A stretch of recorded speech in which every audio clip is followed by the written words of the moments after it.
अगर सामुराई और निंजा के बीच फाइट हो तो कौन जीतेगा? इन दोनों में से सबसे ताकतवर कौन होता है? निंजा और सामुराई के बीच में क्या अंतर है? दोस्तों, आज के इस वीडियो में हम लोग जापान के दो सबसे महान लड़ाकू योद्धाओं के बारे में जानेंगे।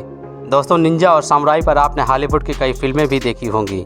निंजा और सामुराई दो ऐसे नाम हैं जो जापान के इतिहास में प्रसिद्ध योद्धा थे और आज भी इन दोनों का नाम जापान में बड़े सम्मान के साथ लिया जाता है। दोस्तों, सबसे पहले जानते हैं कि सामुराई और निंजा के बीच अंतर क्या है। अगर सामुराई की बात की जाए तो जापान में इंपीरियल फैमिली के शासन के समय सामुराई राजा की सेना के सबसे महान योद्धा थे और इनका काम देश और राजा की सुरक्षा करना होता था। वहीं अगर निंजा की बात की जाए तो ये भाड़े के सैनिक होते थे और जिनका काम जासूसी करना और पैसों के लिए हत्या करना था। सामुराई का पद इंपीरियल सेना में एक सम्मानित पद होता था जो राजनीतिक रूप से बहुत ताकतवर होते थे। वहीं निंजा समाज के निचले वर्ग से आते थे और अक्सर किसान हुआ करते थे। सामुराई का सिर्फ एक ही काम होता था, युद्ध करना, जबकि निंजा को किसी खास मकसद के लिए रखा जाता था। एक सामुराई की पहचान समाज में जाहिर रहती थी और वो अपने पारंपरिक सामुराई के पोशाक में रहते थे, जबकि निंजा की पहचान गोपनीय थी। अक्सर निंजा काले कपड़े पहनते थे और काम को पूरा करने के बाद रहस्यमयी ढंग से गायब हो जाते थे। दोस्तों, अब ये जानते हैं कि निंजा और सामुराई में से ज़्यादा ताकतवर कौन होता है। अगर इन दोनों के बीच लड़ाई हो तो कौन जीतेगा?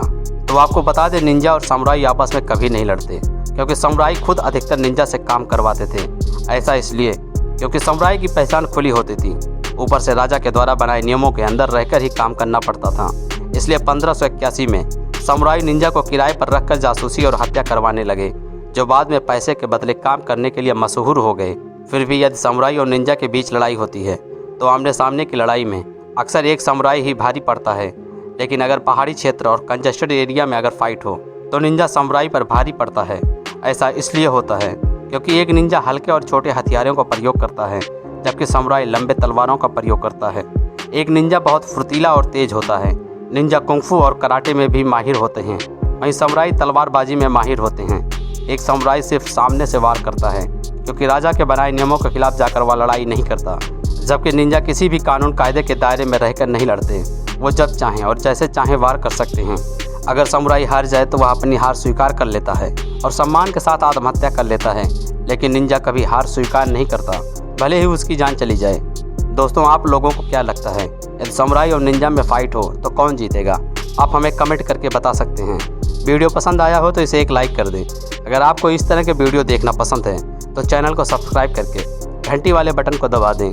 धन्यवाद।